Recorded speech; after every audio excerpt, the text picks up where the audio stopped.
नमस्कार, स्वागत है आप सभी का। मैं हूं आपके साथ अंजलि सिंह। चंद्रयान-3 ने साउथ पोल पर ऑक्सीजन की खोज कर ली है, साथ ही सल्फर का पता भी लगाया है। इसे बड़ी खोज माना जा रहा है। इससे कैसे चांद की सतह पर पानी होने की संभावना पुख्ता होती दिख रही है, रिपोर्ट देखिए।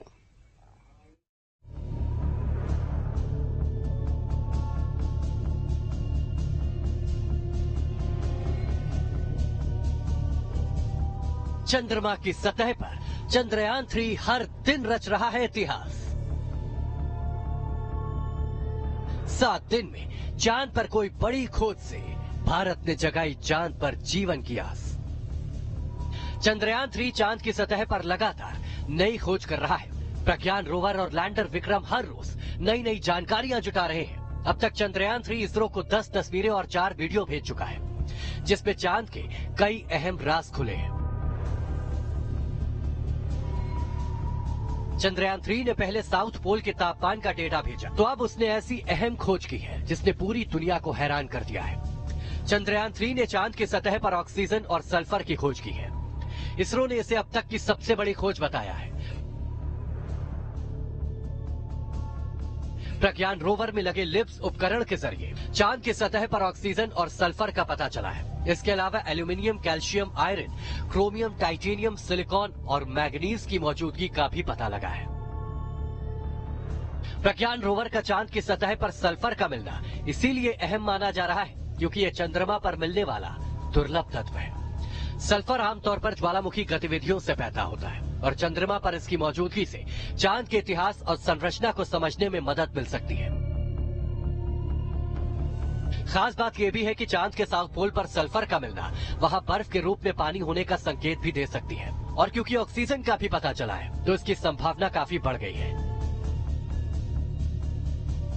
इसरो के मुताबिक अब चंद्रयान-3 हाइड्रोजन की खोज में जुट चुका है और अगर हाइड्रोजन मिल गया तो चांद पर पानी की खोज में सबसे बड़ा कदम साबित होगा।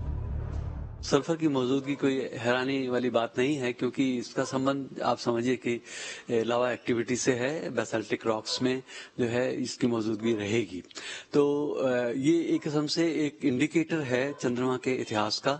चंद्रमा के इतिहास का अर्थ है कि पृथ्वी के भी इतिहास का और सौरमंडल के इतिहास का भी। तो लिब्स ने जो है काम किया है, जैसे रोवर इधर उधर घूम रहा है और जो कमेंट्स तो पृथ्वी से जाती हैं, तो उसने लिब्स ने जो कि लेसर बेस्ड स्पेक्ट्रोस्कोप है, उसने चंद्रमा की जमीन के जो पदार्थ को जलाया है लेजर के बीम के जरिए, और वो जो गैस पैदा हुई है उसका फिर जो है जो कुछ भी रोशनी आई उसका जो स्पेक्ट्रम जो लिया गया उसके आधार पर जो है इसरो ने अपनी फाइंडिंग्स जो है साझा की हैं। चांद पर हाइड्रोजन का मिलना इसीलिए भी बड़ी उपलब्धि होगी क्योंकि इसका इस्तेमाल ग्रीन एनर्जी के तौर पर किया जा सकता है और चांद पर इसके मिलने से अंतरिक्ष में ऊर्जा उत्पादन की नई संभावना खुल सकती है। चंद्रयान-3 के पास अभी 7 दिन और है, लेकिन इसरो ने चंद्रयान-3 के आगे भी काम करने की संभावनाओं पर काम करना शुरू कर दिया है। जानकारी के मुताबिक 14 दिन बाद जब चांद पर रात होगी तो लैंडर विक्रम और प्रज्ञान रोवर दोनों को स्लीप मोड में डाला जा सकता है। वजह यह है कि दोनों पर सोलर पैनल लगे हैं और ये सूरज की रोशनी में ही काम कर सकते हैं। सूरज ढलने पर चांद पर तापमान -200 डिग्री सेल्सियस तक पहुंच जाता है, जिसमें दोनों काम नहीं कर सकते।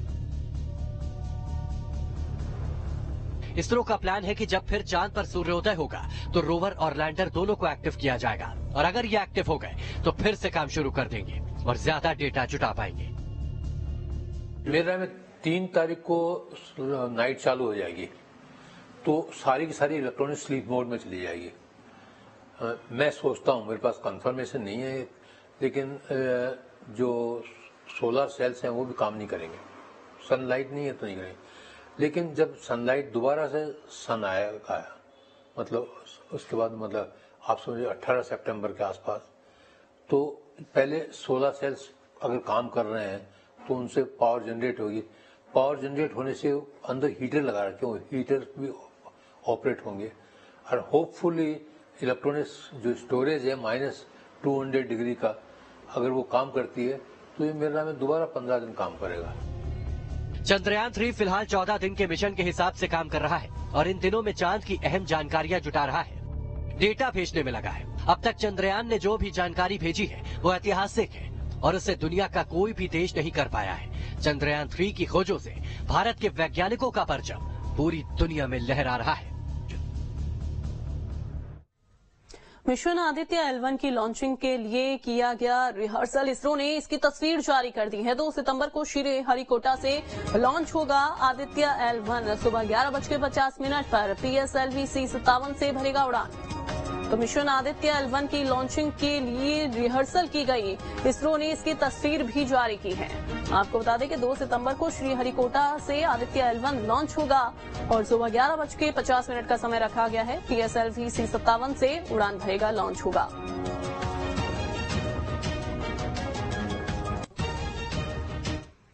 चंद्रयान 3 की कामयाबी के बाद भारत अंतरिक्ष की दुनिया में एक और कारनामा करने के लिए तैयार है। अब इसरो ने अपने नए मिशन की तैयारी पूरी कर ली है और ये मिशन आदित्य L1 है जो सूरज के रहस्यों की पड़ताल करेगा। आदित्य L1 की लॉन्चिंग 2 सितंबर को श्रीहरिकोटा के सतीश धवन स्पेस सेंटर से होगी।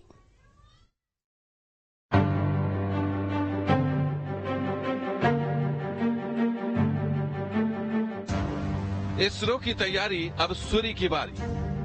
अंतरिक्ष में बजेगा भारत का डंका। 2 सितंबर को लॉन्च होगा मिशन आदित्य L1। चांद के दक्षिणी ध्रुव में कामयाबी का झंडा गाड़ने के बाद अब बारी है सूर्य पर फतह करने की, सूरज से आंख मिलाने की और सूरज के रहस्यों को जानने की, जिसके लिए मिशन आदित्य L1 लॉन्चिंग के लिए पूरी तरह से तैयार है। इसरो में आदित्य L1 को लॉन्च करने की रिहर्सल की गई, जिसकी तस्वीर इसरो ने जारी की है।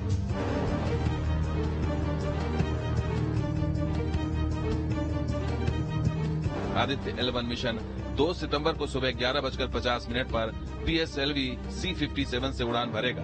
आदित्य L1 की लॉन्चिंग से पहले सभी इंटरनल चेक पूरे कर लिए गए। ये करीब 4 महीने में पृथ्वी से 15 लाख किलोमीटर दूर लैग्रांज पॉइंट 1 यानी L1 पॉइंट तक पहुंचेगा। आदित्य स्पेसक्राफ्ट L1 पॉइंट के चारों ओर घूमकर सूर्य पर उठने वाले तूफानों को समझेगा। इसके अलावा मैग्नेटिक फील्ड और सोलर विंड जैसी चीजों की स्टडी करेगा।